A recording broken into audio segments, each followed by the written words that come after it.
শুরু করতে যাচ্ছি আমার আজকের ব্লগটি। তো আপনাদের সবার সঙ্গে আমি আজকের ব্লগে শেয়ার করব আজকে সারাদিনের রান্না। সো হ্যালো এভরিওয়ান, আসসালামু আলাইকুম। আপনারা সবাই কেমন আছেন? আমি আলহামদুলিল্লাহ ভালো। আজকে রান্না করব দেশি মুরগি এবং সাথে থাকবে পোলাও। কথা বলতে বলতে আমি কিন্তু আমার ব্লগটা শুরু করে দিয়েছি। ওদিকে আমি মাংসগুলো ভালোভাবে পরিষ্কার করে নিয়েছি এবং এখানে মাংসের মশলাগুলো আমি আলাদা করে নিচ্ছি। এখানে হলুদের গুঁড়ো, মরিচের গুঁড়ো, ধনিয়া গুঁড়ো এবং পরিমাণ মতো লবণ আমি আলাদাভাবে রেখে দিচ্ছি। আসলে এখানে আমি একটি মরিচের গুঁড়ো বেশি দিয়েছি, কারণ দেশি মুরগি ঝাল না হলে কিন্তু একদমই খেতে ভালো লাগে না। তো যাই হোক, এদিকে আমি রান্না বসিয়ে দিয়েছি। এখানে আমি পেঁয়াজ এবং গরম মশলাটা আলাদাভাবে ভেজে বেরেস্তা করে নিব। ভেজে রাখা এই পেঁয়াজ রান্না শেষে যদি একটু বেটে তরকারিতে দেওয়া হয় তাহলে তরকারির স্বাদ কিন্তু দ্বিগুণ বাড়িয়ে দেয়। মায়ের হাতে অনেক খেয়েছি, আমার মাও এভাবে রান্না করে, পেঁয়াজ ভেজে তারপর পাটায় বেটে তরকারিতে দেয়। রান্নাটা কিন্তু আসলে অনেক মজা লাগে। তো যাই হোক, কথা বলতে বলতে আমার পেঁয়াজটা ভাজা হয়ে গেছে। এখন এটা আমি তুলে নিচ্ছি এবং মাংস রান্না করার জন্য আমি আরো কিছু পেঁয়াজ কুচি এখন দিয়ে দেব।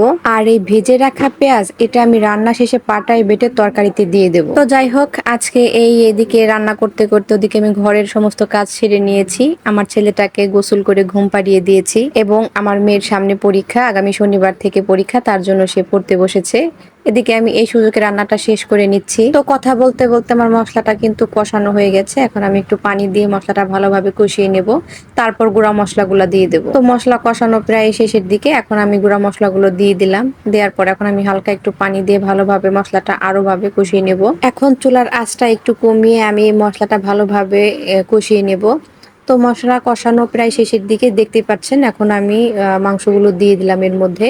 আর দেশি মুরগি কিন্তু সেদ্ধ হতে অনেক সময় লাগে, আর তার জন্যই আমি আস্তে আস্তে জাল দিচ্ছি এবং হালকা পানি দিয়ে একটু একটু করে সেদ্ধ করে নিচ্ছি। মাংসটা যখন অর্ধেক সেদ্ধ হয়ে যাবে তখন আমি কেটে রাখা আলুগুলো দিয়ে দেব। তো আলুটা দিয়ে আমি ঢাকনা দিয়ে ঢেকে দিয়েছি। আর এদিকে সেই পেঁয়াজ বেরেস্তাটা আমি এখন পাটায় বেটে নিব। এটা আমি খুব বেশি মিহি করব না, 2টা বাটা দেব মাত্র, তাতেই কিন্তু হয়ে যাবে। তো যাই হোক, এদিকে আমি আস্তে আস্তে বাটাটা বেটে নিচ্ছি এবং পোলাও রান্না করার জন্য আমি চালটা ভালোভাবে পরিষ্কার করে ধুয়ে ঝর্ণা দিয়ে রেখেছি। এই তো আমার বেরেস্তাটা বাটা হয়ে গেছে। এখন এটা আমি তরকারিতে দিয়ে দেব। আমাদের এলাকাতে এখানে প্রচুর ঝুম বৃষ্টি হচ্ছে, বিকেল থেকে আর কি বিদ্যুৎ ছিল না। বৃষ্টি শুরু হতে না হতেই আর কি বিদ্যুৎ চলে যায়। তো যাই হোক, এদিকে আমি মাংসটা কষানো শেষ হয়ে গেছে। এখন আমি পরিমাণ মতো পানি দিয়ে দিলাম। এখন আমি তরকারিটা পাশের চুলায় দিয়ে এখানে আমি পোলাও রান্নার জন্য প্রস্তুতি নিচ্ছি। তো এর জন্য আগে পরিমাণ মতো তেল দিয়ে দিয়েছি। এখন আমি মধ্যে পেঁয়াজ কুচি এবং গরম মশলা দিয়ে দেব। তারপর ভালোভাবে লাল করে ভেজে নেব।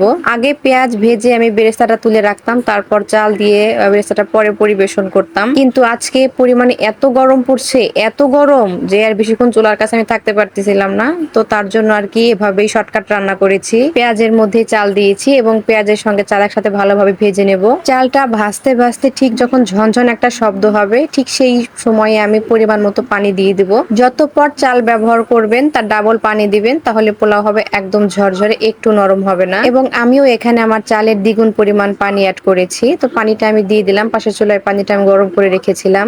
এখন আমি এটাতে হালকা 4-5টা কাঁচা লঙ্কা দিয়ে ঢাকনা দিয়ে ঢেকে দেব। আর এদিকে সেই মাংসের মধ্যে আমি মশলাটা দিয়ে দিচ্ছি। এই তো ছিল আজকে রান্না বান্না। এদিকে আমার রান্নাটা প্রায় শেষের দিকে। এদিকে আমি পরিমাণ মতো ঝোলটা কমিয়ে নামিয়ে নেব। আর এদিকে কথা বলতে বলতে কিন্তু আমার পোলাওটাও হয়ে গেছে প্রায় শেষের দিকে। এখন আমি চুলার আঁচটা বন্ধ করে দমে দিয়ে দেব। তো এই ছিল আমার আজকের রান্না। তো আমার ভিডিওটি কেমন লাগলো সবাই অবশ্যই কমেন্ট বক্সে জানাবেন। সবাই ভালো থাকবেন, সুস্থ থাকবেন। আল্লাহ হাফেজ।